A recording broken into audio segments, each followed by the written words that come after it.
adjust the screen display mode in the small box labeled View towards the upper right of the Zoom window. You can enable the closed captioning if you like. A very warm welcome to all.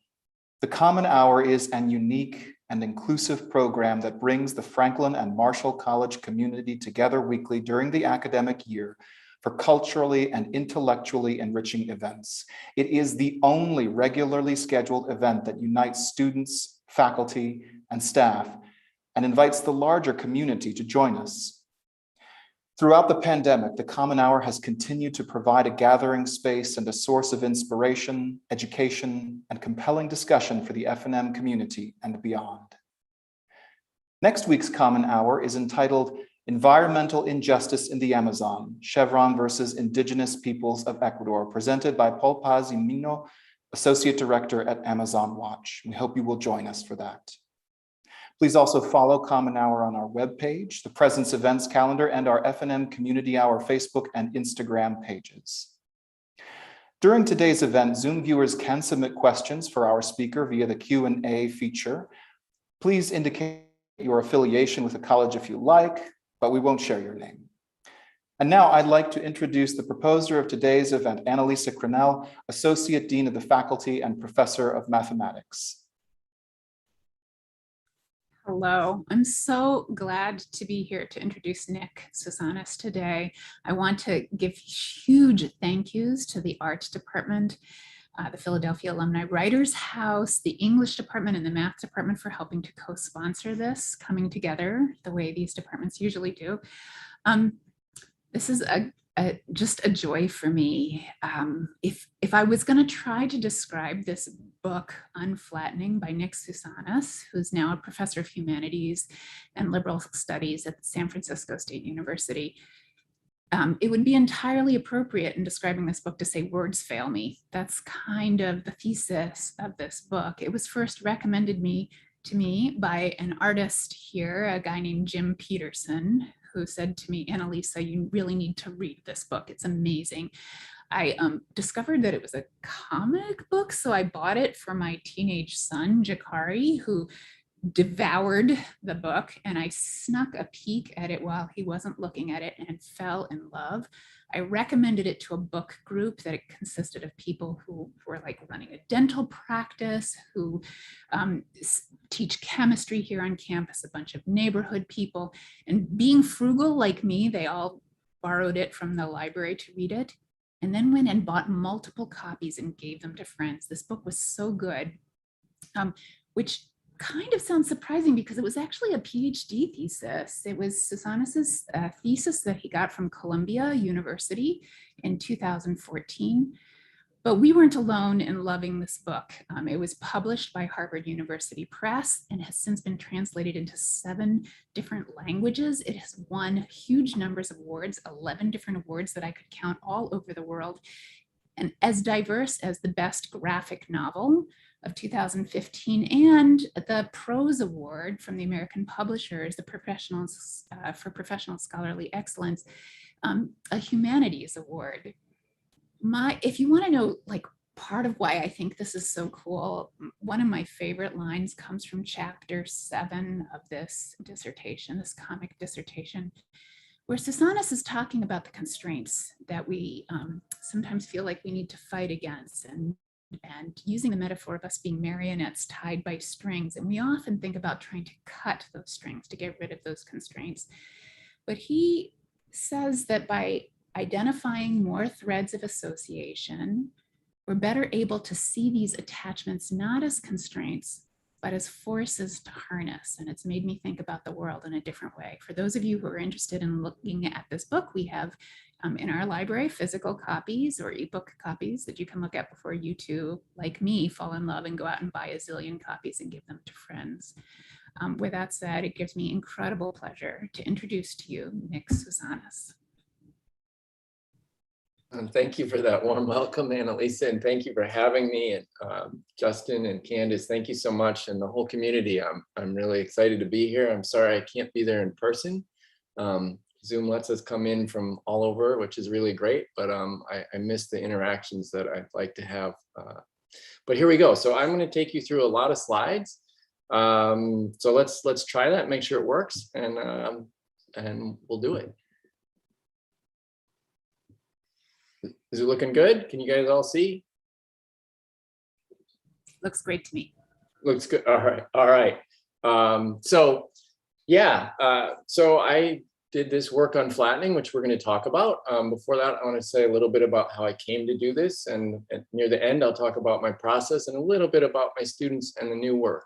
And so, yes, this was my dissertation. For sure, the first in North America done as a comic book, and maybe who knows where. But it's important to say that I didn't show up at Columbia University and say, "Ooh, comics would be a cool thing." I was a comics maker as a kid. My older brother read comics to me, and so Batman's my first word. And in junior high and high school, I made my own character, Lockerman, who makes a cameo appearance in the chapter on imagination in Unflattening. But when I went to undergrad, studying comic books, not something you could do, didn't exist, and I wanted to do intellectual things. So when I went to school, I studied mathematics, and I'm really pleased about that. But it's made me really aware of an interesting conversation now that I'm also known for making art. So if you study mathematics, you tell somebody that, they often say, "Oh, you're so smart." And if you're known for making art, they say, "Oh, you're so talented."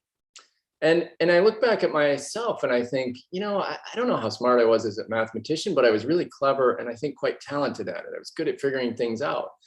And I think in terms of my artwork, there are people far more talented than I am at drawing things. But I think my art has made me a lot smarter, and see in ways that I couldn't have done without it. So I think a big goal of my work is to sort of, that rift between smart and talented is to try to heal that a little bit and say, maybe we don't need to keep those so far apart, and that's kind of artificial.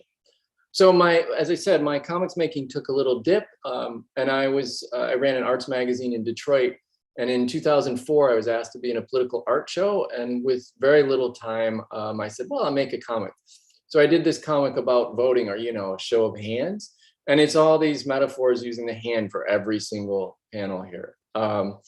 And shortly after that, we put on an exhibition of games and art. And a buddy of mine said, "Why don't you do the essay as a comic book?" And so I did this longer form comic, exploring the history of games, how games work, and sort of shifting to philosophy of games, again, using visual metaphor, again, using pop culture images. And that really set the stage so that when I went to Columbia, not knowing any better that doing comics as dissertation was an odd thing, I said, this is the kind of stuff I do, and they apparently bought it. So mostly I was pretty naive about the fact that this was an unusual thing to do.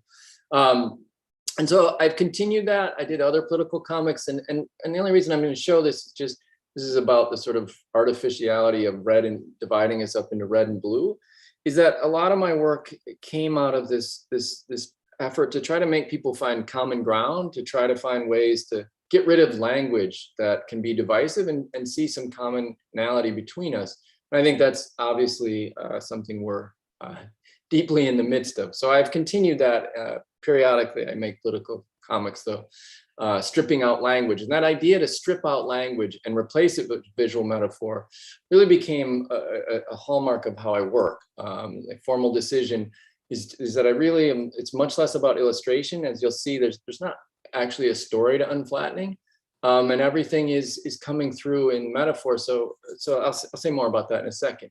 I was fortunate in my very first semester at Columbia to have then 90-year-old professor of aesthetic education, Maxine Green. I had class in her living room where I'd have my defense 6 years later. And I made a comic about her, which is maybe a bold thing to do, or maybe it's naive as well. And rather than drawing Maxine as she looked, I wanted to draw Maxine as she felt.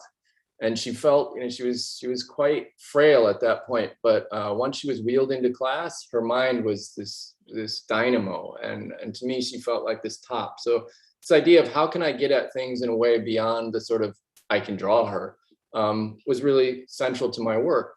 And it continued. My advisor, who came from English education, Ruth Vins at Columbia, She gave me the last chapter of her book on doing narrative research, doing research through stories. And I made a comic that is either about the process of doing research or about drawing or about how we see it. And it really depended on who was reading it, what they thought it was about.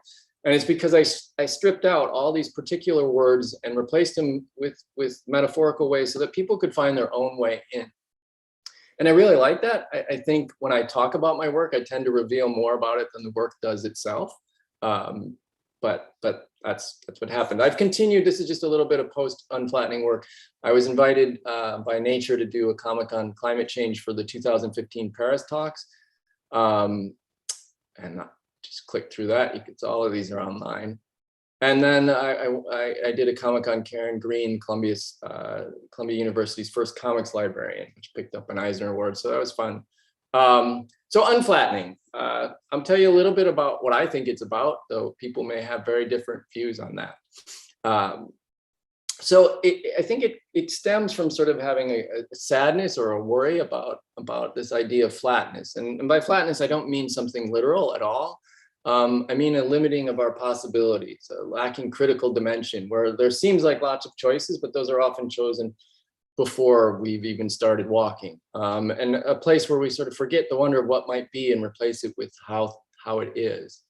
And because I had this word unflattening, and I was, I came from mathematical background. I was familiar with Edwin Abbott's 1880s novella, Flatland. And for those of you who don't know Flatland is the story of the two-dimensional inhabitants, so circles and squares and triangles and lines, etc., of this infinite two-dimensional plane. And so the Flatlanders, they understand how to move east and west and south and northwards, but they have no concept of upwards. They have no understanding of anything that's off their plane of existence. And, you and I can all sort of look down at a Flatlander and say, that's ridiculous. Of course there's upwards. But what it prompts is what can't we think about because we can't see it? What are the things that are outside of our ability to conceive of because of the limitations of our own experience? So that's one of the guiding metaphors. And because I'm in a school of education, because I'm the child of teachers, I had a lot of thoughts about education. And my dad's a physics teacher, very hands-on physics teacher.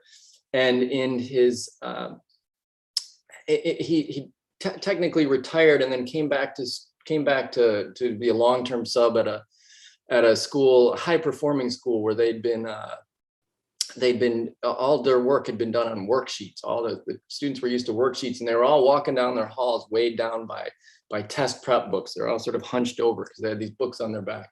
So as I was thinking about this, I thought a lot about, that education can be turned into a recipe, a series of steps.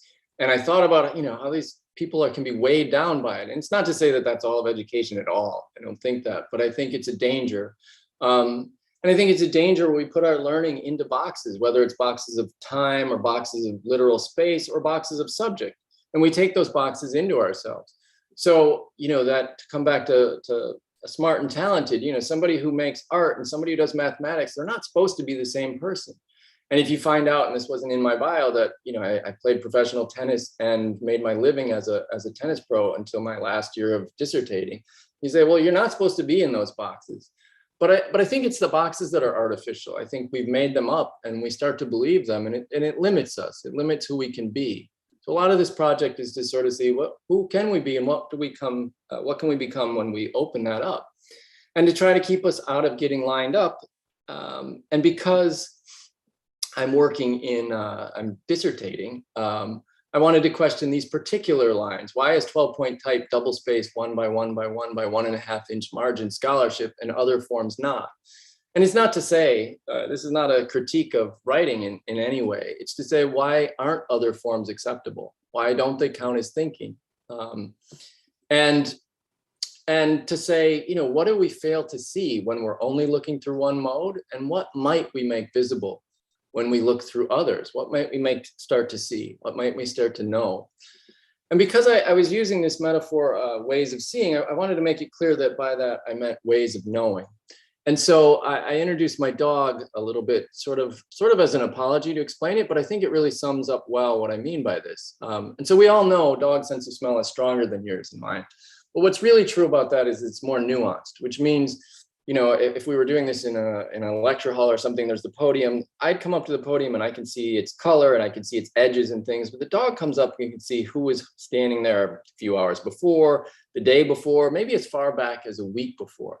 So the dog has access to layers of time that I simply don't, which means it sees in a kind of upwards that I don't have access to. And it's not to say it's better or anything, it's to say, how do we bring that into the experience of how we learn and how we make meaning? So unflattening becomes this really simple idea that, you know, when you come through this one and this one, they're giving you two different views, and the combination of those views allows you to see in a more three-dimensional way. And you don't have to stop at two, right? You can bring in all kinds of ways. So it becomes a big argument for multimodality and interdisciplinarity throughout. And so for me, you know, working in comics it's not just this thing that I loved to do it since I was a kid that I'd sort of pushed down because I wanted to do intellectual things and comics weren't seen that way. It became this way for me to do that, but also to be amphibious, to breathe in the worlds of image and text, and just maybe see some of my own limitations and try to step out of them and see the sort of the flatness of my own thinking. So I want to shift from that a little bit to say a little bit about comics. The book is not, the comics reading world may think it's more about comics, but it's that's only a small part of it. But you know, I'm assuming some people here know a lot about comics and some of you don't. So I want to say a little bit about what I think about comics. And we're in this moment where comics are, you know, I now run a program on studying comics and making comics. So it's a very exciting time. But, you know, and we see them as this very new thing, but there's nothing really new about them. So whether you look to the origins of comics with Richard Outcault's The Yellow Kid in the 1890s, which is you know, sort of the publishing debut of comics in a sort of industry sort of way, or you look farther back to Rudolf Topfer, a Swiss artist in the 1830s who made things that look an awful lot like what we think of as comics. Or you look farther back to illuminated manuscripts and the Bayeux Tapestry and Mayan codices, we're getting back a few hundred years now. Or you look back even farther to Trajan's column or Egyptian murals. Or you look back to the things that are, you know, 30,000 years old on cave walls, things that are as old as we've been us. And it's not to say that these things are comic books, but it's to say, using images, making pictures to make sense of our understanding, to make sense of our world is as old as we've been us. And so I think, you know, sort of comics in education, comics as scholarship is not really such a new thing, but as a sort of remembering something that we've suppressed for a while. And so, you know, I think the last 150 years or so, people have been writing a lot about the importance of visual communication, but it tends to stay in writing. So if I did anything novel with my work, it's that I did it in the form itself. And so let's just talk a tiny bit of specifics about comics. I'll start with Scott McCloud's Understanding Comics from 1993. This is really a seminal work in comics, period, but certainly for my own understanding of what I could do with the form. And Scott, he gives this very broad definition of comics, very inclusive, that says, juxtapose pictorial and other images in deliberate sequence. It says, here's my fist, I draw a box around it. Here's my fist over here, I draw a box around it. Two static, flat, separate images. The reader brings them together, breathes life into them, and makes things happen. You know, the comics don't move, but something happens. And I think the real key in that is that the passage of time is written in space. So this right here is my redrawing of again, about 30,000-year-old lunar calendar, where the phases of the moon are denoted in space. And I think that very basic thing, like how do we make sense of time? How do we make sense of events happening? Well, the only way we can do that is to mark it off in space, at least before the days of animation and movies, right? Like we have to mark this off in space. So that's really what comics are doing. We're graphically noting things in a spatial way. And that's a pretty fundamental human thing to do. The other aspect, this is the big aspect for me of how I think about comics, is yes, they are sequential in that we read left to right, top to bottom, much like we read word books. But at the same time, because it's a visual form, we start to make connections across the whole page and see the whole thing simultaneously. We see it all at once, which means I'm making connections from the lower right back to the upper left. I'm making connections in multiple directions across the page. And even within the panel, you're reading along here and you say, rather associations that stretch web-like across the page. And then maybe you notice that I've drawn a spider and a spider web here, and you start to do this dance where things are stitched together in a rather, the fancy word for it, rhizomatic way. So if writing is sort of a hierarchical thing, comics and visuals allow this rhizomatic organization of it, where things are connected in different sorts of ways. And I think that mix of the sequential and the simultaneous is really, to me, a key of what I can do with comics, or what we all can do with comics, in that, and we think about how our thinking, we're moving sequentially through our day. Like you get up, you have breakfast, you go to work, or you go to class, you have another class, you have a meeting, you have lunch, you march through time in a sequential way. But at the same time, your thoughts are not doing that at all. They're all around you and all at once. Something I say triggers some thought that's going off to here. You're thinking about things you're doing later. You're reflecting on things before. So comics allow you to do both that sequential march, but also make connections all around. And so to me, we're in this age where things move on your phone and things like that. But I think the static and flat nature of comics is really a superpower, because that flatness and staticness allows us to care about both these individual moments, but also the whole all at once. So I'll give you a couple examples. This is an example of how comics can do really weird things. This is from a comic by Andy Black. And it's very simple, but I love it. So this little guy, he wants to get the fruit. He's thinking, how do I get this fruit? So he marches up this hill, like, what's he doing? What's he doing? And well, you realize what he's doing is that, because comics are this weird space, that he's sort of going back across the page to do it. So it's kind of a fun example. It's not super deep, but it's really interesting to demonstrate this sort of weirdness of this space. This is from a comic by Marc-Antoine Matou about the Louvre. If I were to show it to you as 9 separate, like a slideshow here, you'd get most of the point of it. But what Matou has done here, it's about the Louvre, which the pyramid is a important image to that, is that the whole page, there's this simultaneous image, this triangle pyramid that takes up the whole page that you can only see if you see the whole all at once. Similarly, this is Frank King, Gasoline Alley from the 30s. Our character moves sequentially, he's bumbling, but it's all one picture. It's all this simultaneous image. And so that, when is this happening? How is this happening? And then it's even weirder than that, because it keeps restarting at the left side of the page. So it doesn't make any sense if you think about what's happening, but it makes perfect sense in how we know how to read it. So, and then this is one more example. This is David Mazzucchelli's Asterias Polyp, and here he's commenting directly on this idea of simultaneity. Simultaneity, the awareness of so much happening at once, is now the most salient aspect of contemporary life. And you can see it in the page. There's the full page. There's a single panel, and then things start to collide. So we've moved sequentially, and then it's all happening at once. And that's our lives, right? There's all these things going on at the same time. And how do we handle them? And how do we allow them to get at the complexity of our experience? So for me, this became like the way to get at my second formal decision is, how can I embody the very idea I'm after in the shape of the page, and think about the way the reader moves? Because comics are a lot, they are images and text, yes, but they really challenge what reading looks like. And so in this example, this is my chapter on ruts. I'm contrasting my wife's commute, which was different all the time, and different directions, different paths in New York City, versus the typical commute, which is out and back. And I could have, in a sort of illustrational sense, that here's hers, and here's the typical commute. But I wanted to say, how does the page do that? So in the background, I've made this 16 grid, and it's just repeats and repeats. It's a sort of beat that's going on in the background.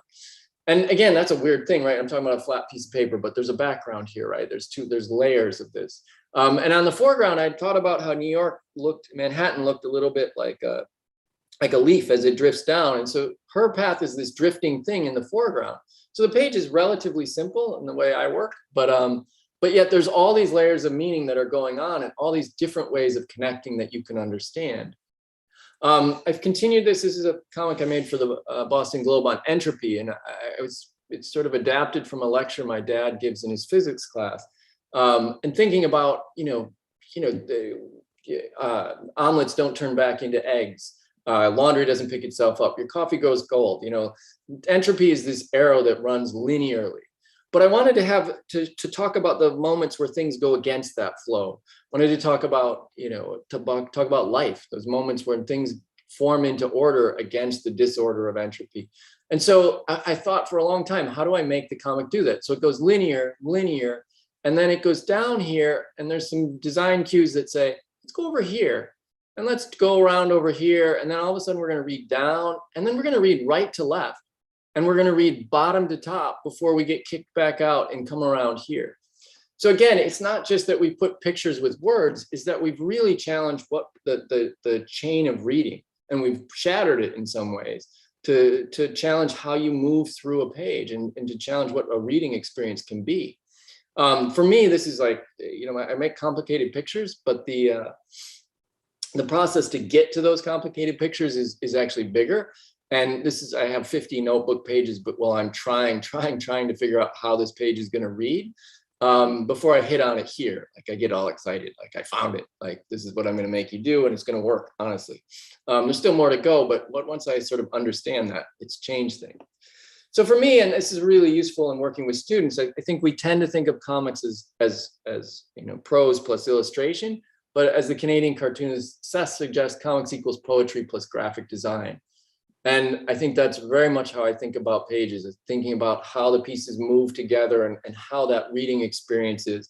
And I think that liberates it. I can certainly say this for my own students. It's not so much how well do you draw a nose, but how do you organize your ideas on a page? And I think that opens comics to a lot of people. So comics are this, I think, profoundly complex way to get your thinking across, to get the complexity of your ideas. This is Chris Ware's Jimmy Corrigan.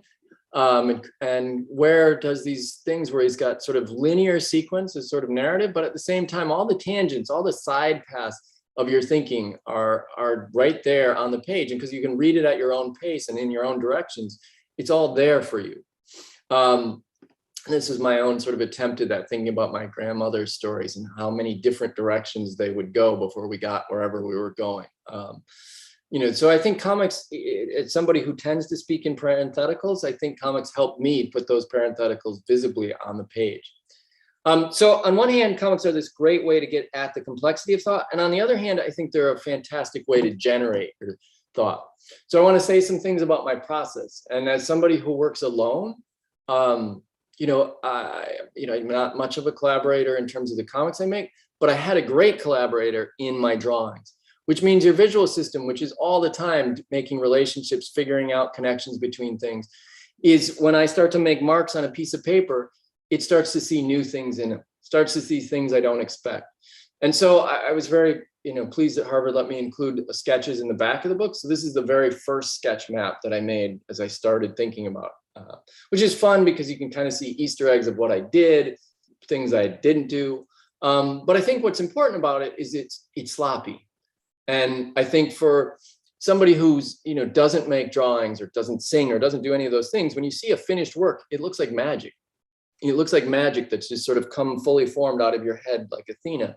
But the real truth is that we make these messes. And in my case, at least, I iterate these messes and I learn from them. And I learn from them each time. So the work doesn't exist without the drawing. And that's really important to say, is that this is not a picture of my thinking. This is my thinking. The thinking has to be made on paper. These are large sheets of cheap newsprint. I have to make it there because then I can start to see, I can start to make connections. Annalisa was talking to me before about chalkboards and how chalkboards, you write things here and you write things here and you can see it and you say, oh, that goes together. It's very difficult to do when you're typing that. Not saying you can't be done, just saying it's a different thing. So I get this question, do you do the words first or pictures first? And I always say yes. And I'm not just being sarcastic. It's really what happens. I put these things together and I start to pay attention to them and I start to see where they're going to take me. So I think I want to skip this one. If somebody asked me a question about process, I'll go slowly into it, but I'm going to skip it for now. And I'm going to give you a different example of process because I think it's a little more applicable to you guys, to this audience. So this is an example of how the art really took me in directions I didn't expect to go. And in my chapter on imagination, very early on, it's one of the things that I had sort of mapped out at the start. I knew that I want to include Scheherazade and the Knight's Tales because I really liked that idea of these sort of stories within stories. I liked it as a visual, and I liked it as this metaphor for what imagination is and the transformative power of stories. So I'm making this page, and my concept for it is that each sort of panel on it is going to be like a page from the book, and we're going to zoom in from one to the next, and each one is going to have a literal or metaphorical connection to the one before. And as I'm moving through this, talking about this transformative power of stories, in the middle, I want to say something about science, and I want to say something, you know, that I don't just mean the fantastic and the fabulous, but I mean stories also include science. Science is a kind of story. And so if I were writing, I think I would have probably just written that sentence and put a period on it. If I were illustrating, I think I would have written that sentence and stuck a picture of Einstein there. But because of the way I work, I have all these constraints I've been building up. I have the constraint of the zoom leading to one to another. I have the constraint of I'm working with the Arabian Nights tale, so I want images to somehow refer to that. And I'm working with, you know, I want the content to relate to what I'm drawing. And I also, sorry, one more other thing, that I want the page, this page moves across, and you'll see it in a second, in the way that I pictured her name moves. You know, this sort of a backwards S or a Z that felt like Scheherazade's name to me. So I have all these boxes I built up. So now I got to find my way to get out of them. And so what I decided to do is I like what's going on, you know, what scientific things are going on when the Knight's Tales are written down, and in that area. So I did, you know, a bunch of reading on it, and I finally came across the work of a man named Al-Tusi, and working in the sort of Arab Golden Age, and his astronomical things ended up being included 300 years later, uncredited by Copernicus. And Copernicus is a big revolution. And I already had this page about Copernicus. So I'm like, you know, fireworks are going off. Like, and so like, this is perfect. So I spent a couple of weeks trying to understand his calculations well enough so that I could make sense of it to draw something about it, and continuing to work out how this page is going to move to finally come up with something like this, which moves, see this sort of path that it moves through. And so it's a few weeks of research all to get this little lower corner here. It's these three and a half panels. So, you know, it's kind of a crazy way to work, you know, in terms of deadlines. But what I share it here to say that there's nothing in my notes. There's nothing in you know, my outline that says you need to research this bit of obscure astronomical calculations from the Arab world. There's nothing about it that says it, except that my drawings needed me to solve something. So my drawings pushed me to do something that I had no other reason to do. And I think that is a really, you know, I came to this work as trying to make things accessible, trying to make ideas accessible to a broader audience, not simple, but accessible. But I think what really happened is that it changed how I think. It changed how I'm able to ask questions. And I really see that in my students who most of them come to comics making with less experience as drawers or no experience. And yet I see all of them changed by being open to working with drawings from the start. And I really think that's true of everyone, whether you end up with drawings at the end or not. But I think it's really important. And so in the newer work, which I'm going to get into in a second here, I'm thinking a lot about our bodies as a kind of thinking, a lot about drawing as a kind of thinking. And I share this here. I had the good fortune to have a student at University of Maryland, Baltimore County, make a dance of my work. And I was really just incredibly moved by it. I mean, just very cool to see, but also to sort of see the work embodied. And I've thought a lot about movement as part of this. But to think about it as part of how we think. And so when I start thinking about what my work is, you know, I don't, cartoonist is, my skills don't necessarily lean to cartooning, but you know, I don't think about it as illustration, even though that is what my skills look like. But I think it's a kind of choreography. And I think that, you know, I won't read this quote here I have from Alvin Noe, but But I think this idea of how do we organize ideas so that you have an experience is really become central to me. You know, how do I orchestrate an experience for you that gets at the ideas through the way you move through it and through the things you encounter along the way. And I think, you know, this kind of beats and rhythm has been instilled as us from before we're born. And this is a sneak at the new work.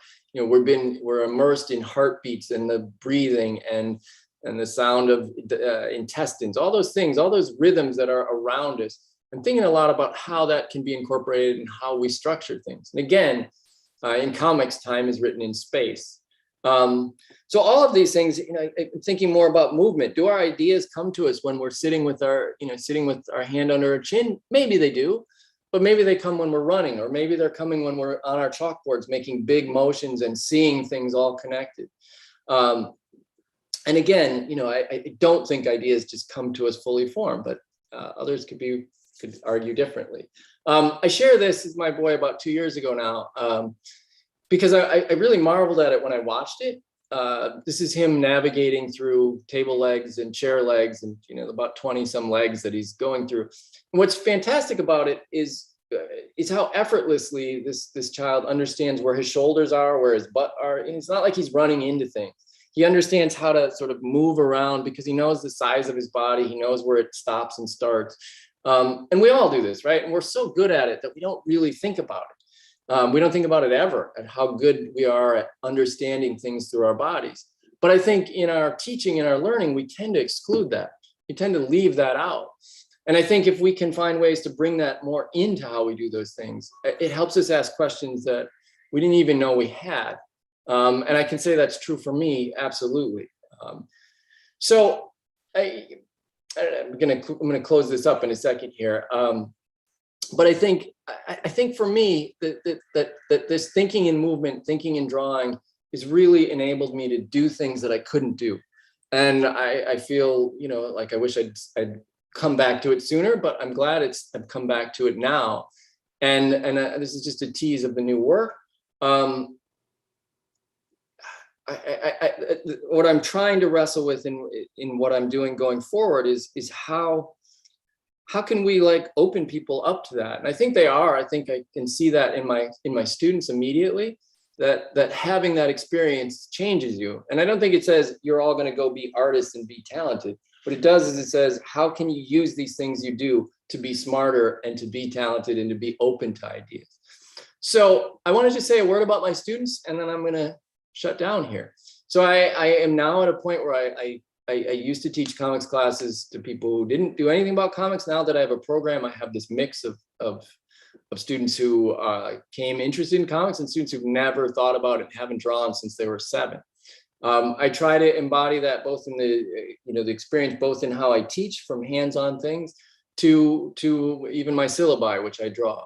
And I share these a lot, and I often get people saying, oh, that's great, but that's for an art-based class. But to counter that, I share, this is my dad's physics notes, which he drew in all the time. And this is a paper he did that's all about drawings about the origins of the moon. So I think it's really as relevant in any field as it is in comic books. And often it's harder in comic books because you kind of got to talk about the things.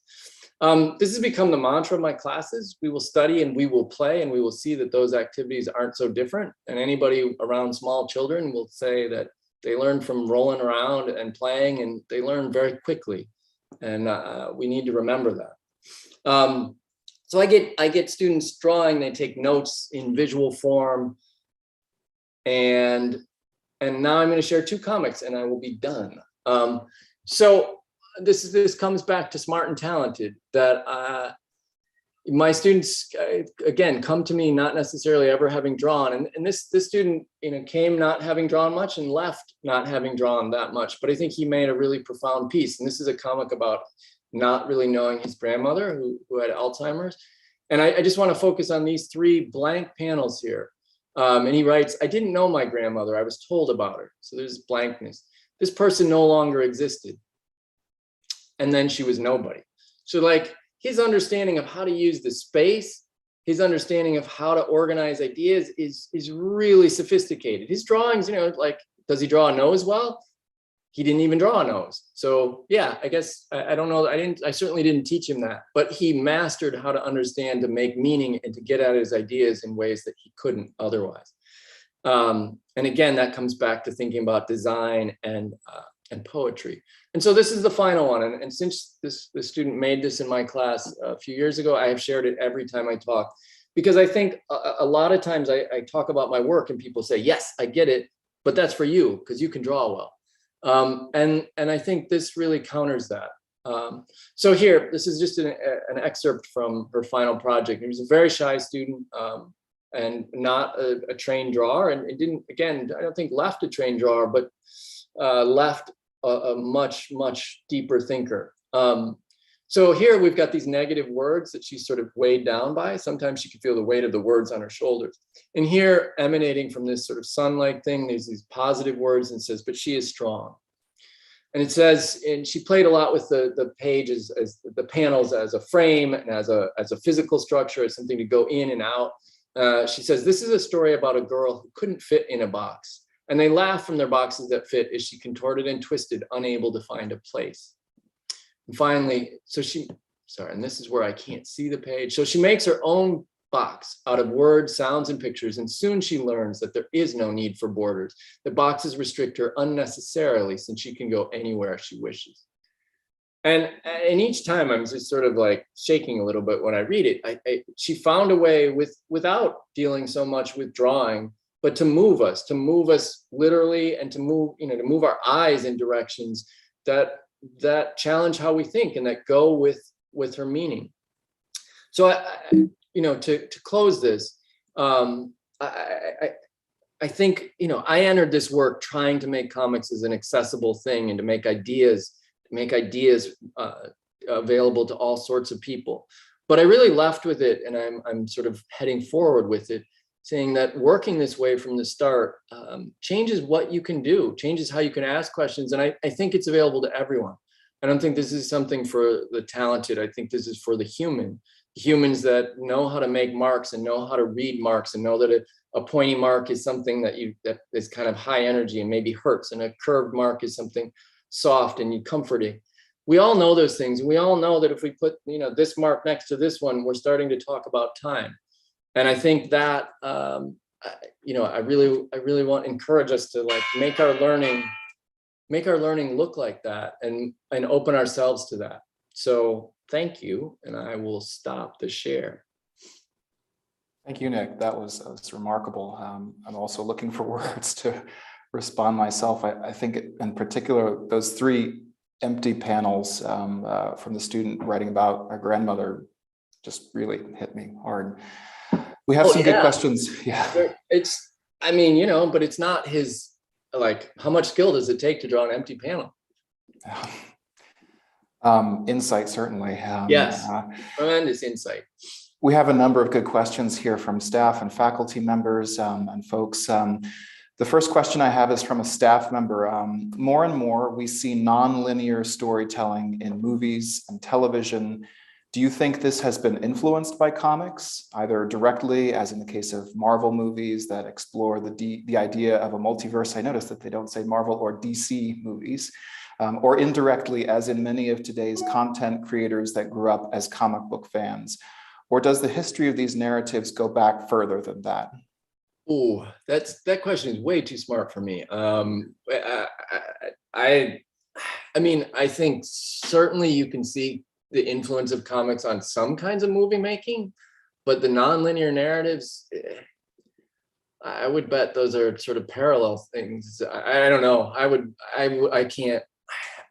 Somebody that knows the history of literature and would have a better insight. I don't know. I feel like the history of comics, the early history of comics is quite linear narratives, right? It's fairly simple stories that moved in. So I think I think those are things that sort of float around, and they happen at the same time. People are influencing each other more than. But I may be not thinking of something that's really obvious. So I'm gonna take a pass. Sorry. Sorry, that's a really thought-provoking It question. is a great question. I'm thinking about a graphic novel of Citizen Kane or something along those lines, but I'll go to the next all right. I question. mean, but Citizen Kane, that's, I don't know that you're going to see a lot of comics that are all out of order at that point in time. So, and long form comics aren't really happening at that point in time either. So I don't know. I think it's just in the air. Mhm. We have a faculty member who would love to hear a bit more about the process, the slides that you skimmed over, either just talking about them, or if you'd like to bring them back and say anything more about that. They were curious about that, as was I. Sure, I'll do it. I'll do it. I was happy to. I couldn't tell if I should go too much into comics or. Okay, so I'll do. So again, this is because I don't have a story. I don't have characters. I don't really have a narrative in any these are essays that use images, right? Each page is this challenge. Like, what is the page about? What am I going to draw on it? What are the metaphorical things I'm going to draw? And how is the reader going to experience it? And so this page is about multimodality. It's in the 3rd chapter. And multimodality is a big word in education right now. It means instead of just text, meaning comes to us through images and color and action and gesture and all, lots of modes, right? It comes through lots of modes. And so I wanted to get at that idea because comics are inherently multimodal. And so if I was working in color, this would have been a very different page. And I don't work in color, which it's a economic reason for that, and there's my lack of skill reason for that. So those are two of the reasons if you ask. But it's cheap to reproduce things in color. I can give away little mini comics. So I didn't work in color, so I had to figure out how am I going to talk about multimodality. So I'm just going to take you through my sketches. And my first attempt was an omelet. So an omelet's got all these different flavors, right? But you can still taste them as separate things. And it's quite different than a smoothie. A smoothie is like blended together and it becomes a homogeneous thing. Somebody might argue that, but I didn't love it. I didn't feel like it moved in any way that was interesting to me. Maybe it would have worked. I don't know. So then I thought about a keyboard, right? Like you're pressing different keys and each one's giving you a different signal. And that felt like, okay, there's maybe something there. And then on the same page, I very sloppily drew an orchestra, right? And so the orchestra is an obvious example. Like the different instruments, if you listen carefully, you can hear the different sounds there. You can hear them individually or you can hear them as a whole. So I'm like, oh, that's good. But as I draw on it, I'm like, oh, well, I drew it next to this keyboard and like, oh, well, the conductor is kind of like the space bar. And in fact, early keyboards were curved, though I think I was wrong and I think they curved the other way, but whatever, my mistake was a benefit here. So I thought, well, this is productive, right? Like, this is interesting. So now I try another drawing. This is like there's all this stuff going on in your head, but then it comes out through one channel. So I made that, but then as I draw again, I draw badly and I draw quickly. And it's really important, and I skimmed over those slides too. It's really important that drawing sloppily allows you to see new things in your drawing. If I draw really carefully, then I see the thing as it is and only as it is. But when I draw rushedly, that's not a word. When I draw quickly, it stands in for the thing, but I can see new things. So when I drew this head thing again, I just sort of said, well, there's stuff in it. So I drew it sort of grid-like, not so different from the grid-like thing I'd drawn over here. So now I'm like, oh, well, that's good. So now I've got this idea and I'm excited about it. So it's kind of here. I don't know how well people who aren't me can see it, but whatever. So there's the head and there's this keys in it. And then I've got this kind of opening paragraph of these horizontal boxes where I introduce the concept of multimodality.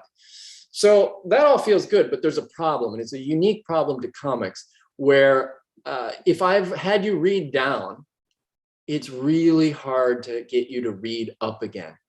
It is really difficult because it's just the nature of it, right? Like comics aren't just reading, but still you've got to have some way to carry the reader back up. So now I'm like kind of stuck. And I spent a long time trying to solve this. Like, how do I've got you here. How do I get you back up there? Because I need you to read this part. And so I struggled with it. And I said, well, the cheat would be to draw an arrow. Like I can draw this arrow here. And but I felt like if I do that, Art Spiegelman's going to come to my house and like hit me with a large stick or something. So I didn't want to do it, but I did it. It's like, this is like a 1.5 inch tall sketch maybe. I said, well, I'll just draw it just to see. And in drawing it, and that is an arrow, it's hard to tell. I said, oh, that arrow looks a little bit like my thumb ought to look. And I've got a keyboard here. So, oh, and now all of a sudden things came together. Like, I see, there's my hand, which I should have had any hand on the keyboard in the first place, but that hadn't occurred to me. So now I'm just working out the details. And there's a lot to go, but now I've figured it out, and you'll see. So this is the sort of design of the page. So up at the top, I've got these sort of thought balloons, which are also doubling as clouds. And it's referring back to some earlier things. And they're over here, and they're not very close to here. So there's a lot of containment that says, I'd like you to stay over here, read this, and then it's bumping to that. So read that. And if you notice, the thought balloon bubbles go to the head. So like, let's stay here. And if you didn't get that cue, there's the thermometer, which turns into the head. There's other cues that say, oops, I was trigger happy there. It leads you into here. And then because this overlaps, it leads you to here, and this overlaps. So I've said, let's drop down this way. And then when you get here, something strange happens. Rather than a nice hard edge, it's got a curve, and this curve leads you into this hand. So you're like, oh, well, I think I'll go there. So then you go zoom, and you read up into here, and then you can fall back down and read in sort of typical fashion. So I think what's important here is to say, I didn't know what I was doing. And that's pretty true. I mean, there are pages where I do know it. I'm like, oh, I have this image, and there are pages where it's much more figured out. But frequently there's this discovery. And it's messing with the rules that I have. Like I because I leave out a lot of technical language and replace it with metaphor. So there's that constraint. There's the constraint that, the kind of drawing constraints that I have. And then there's the very constraints of working on a comic book page in the ways that I can make you read. And so me sort of being stuck in all those boxes means I have to find a way out. And it generates ideas that I don't expect. And I think, and I'll give you a sneak, if I can, sorry, I just jumped to it here. If I can, there it is. This is referencing, in comics, it's the Uba Po. It's a poet. It's a sort of constraint comics based thing with people like Matt Madden and other cartoonists. But right over here, I say we construct our own ever more ingenious obstacles, traps from which we must devise new pathways by which to escape. And I think that's a good description of what I'm trying to do here, is that I'm building these things around myself, and then it allows me to see new ways of going, rather than starting from this like illustrational thing at the start. So I will stop the share, and thank you for asking that. Yeah, absolutely. And thank you for sharing more about that. We have a really interesting question here about reading comics in a foreign or a non-familiar language. The idea expressed here is that reading comics in a language with which you're not familiar may make that story or those ideas more accessible. And do you have any thoughts about that, or working in languages with which you're not familiar? Yeah, you guys are going to challenge my knowledge on a lot of these things. I mean, I think, there's tons of like anecdotal evidence about people learning, being in countries where they don't necessarily speak the language and learning it very quickly through reading comics. There's enormous anecdotal and studies on this work now on literacy through comics, first and second language literacy through comics. So there's a lot of people working in that. I can point people to studies on that. I the specific question of learning a foreign language that way, I don't have as much on, but I know several people who work on both literacy and second language literacy through comics. I think, and it makes a lot of sense. And I'll say in terms of first language literacy, like as a person who learned to read very early, and I credit it to comics. Now watching my daughter's older now, I read comics to her from like age 2.5 on, and what I see in that, and would compare it to, other parents would ask, why is your daughter reading at 4? Like, what are you guys doing? And I said, comics, because on one hand, they're a little bit easier because there's less words, right? But those words tend to be important. They're like, they're sort of big vocabulary words. And you have to pay attention. And I can very clearly remember my daughter before she could read, probably in the age of 3, like when I would miss something on the page, like a sound effect or something, she would point it out to me and she'd say, you missed that. So even though she hadn't quite, figured out how the letters turned into sounds, she knew she had to pay attention to every inch of the page all the time. When I read word books to her, she could doze off, she could not know where I was, but comic books, she was intent on every single inch. So I think that paying attention is really central. And obviously, the words give you cues. I mean, the pictures give you cues to what the words are, and vice versa. Yeah, that makes a lot of sense to me. I can certainly say a lot of my vocabulary came from Calvin and Hobbes early on. Right. How would you learn to transmogrify anything without that? We have a question here, which is from an anonymous person. I understand that you have political and philosophical views in your comics, but do you think that the overly political saturation in modern mainstream comics have improved or lowered the quality of the stories, characters, and universe where readers wish to read? I suspect by modern mainstream, probably referring to Marvel and DC, but I'm not sure. I mean, I have a lot of thoughts about this question. It's not an area I spend a lot of time in, but I think, comics were, you read Superman from 1938 and he's breaking up slum houses. He's very much a social justice hero. Like there's no question about that. And sure, I mean, some stories are well done and some stories aren't well done. That's the nature of the medium, right? You're going to get people who are really good at it, some things that are editorial mandated, and some things that are coming, so it's all across the board. But I think it's a really exciting time for comics that people can see themselves in there. And that's not been the history of comics. The history of comics has been pretty white male, the history of superhero comics, that's a very different thing. For the other kinds of comics. But the history of that has been, white male superheroes doing stuff and having all the agency and other people not. So, I teach Ms. Marvel in my class, a teen Muslim Pakistani American girl, and it's awesome. And I can think the first time I taught it, it was still in Canada then, and a huge community of people who'd emigrated from there. That to see yourself in the comic is enormously important. So I don't, I think I know where that question is headed, and I think it's only positive, which again, people there's bad stories and good stories, right? Like that is what it is, but we need it. So. Understand. We're running out of time, but I did want to share this comment from a faculty member. We in the F&M dance program, talk about moving as a way of knowing. And so as dance faculty, I found this very exciting. I really appreciate your work. I don't think we have a lot of time for this, but this person's curious about if you still experience resistance or skepticism about your work in the academy and beyond, because it's not what's known as traditional scholarship, and how you negotiate that. I don't know if you want to talk about that for 30 seconds before we close. Sure. I mean, I think I didn't experience a lot of pushback. I mean, I saw it happen some, like at ARA. I remember a very senior professor saying, well, if you don't like what's going on in the academy, why are you here? I'm like, that's, if you don't like what's going on in your country, that doesn't mean you don't want to change it. So I didn't really understand that point of view. But I feel like people are hungry for it. And I think comics are this sort of cheat, right? Because comics have words, so people can at least kind of recognize what they're seeing.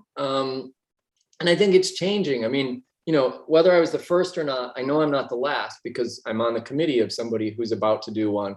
And it's coming. And I think the most exciting thing to me about my work is not that people have analyzed it, which is fun, but it's that people have made dances and made their own. That girl who made the dance went on to do her senior thesis as a dance about some really serious issues in life. And I think, how do we bring that in? And I don't think it doesn't hurt us. It makes us broader. It makes us think better. So yeah, I'd love to talk to your dance people, but after. Thank you. Absolutely. Thank you so much. Thanks so much for sharing your work with us. We want to thank Emily for interpreting again. Yes, thank you, Emily. Absolutely. Thank you, Annalisa, for proposing the event and for the institutions and departments that supported it. We hope that you will all join us again for Common Hour next week. For now, have a good day, good weekend ahead. Again,